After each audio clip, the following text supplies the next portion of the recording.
just in relation to this, I want to thank the Social Democrats for bringing this motion.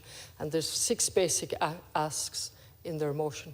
They're pretty basic, really, when we have a housing crisis with just under 15,000 people homeless, accommodation in Galway, homeless accommodation at capacity, and people waiting between 15 and 20 years, people living in tents, people living in cars, people sleeping on couches.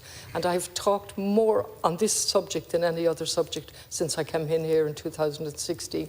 And the government, the previous governments, have absolutely created this crisis with your policies.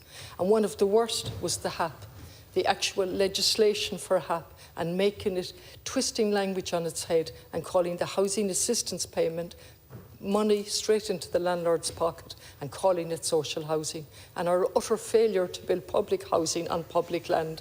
And even now when we talk about that, it's a sleight of hand in relation to social housing.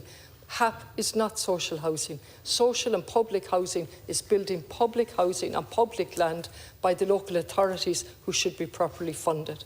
And so I'm here today, and I have read the Simon report every quarter, which tells us there are no properties available in Galway under any HAP scheme. I'm here for somebody from Galway where people are coming into my office on a daily basis begging me as a TD to do something.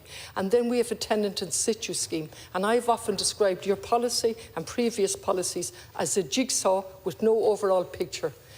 You rely on the market. When the market fails to provide, you bolster the market with a jigsaw of schemes. And one of them is the tenant in situ scheme, and then like that you just stop it. So you encourage the councils, like the City Council in Galway, to buy houses to protect the tenant when the house has been sold, and then with a phone call you say that's suspended. Now I've desperately tried, ministers, both of you, I've asked the Thithíochta, I've used every parliamentary method to try and get an answer. Parliamentary questions, standing up under promise legislation, a topical last night and again now.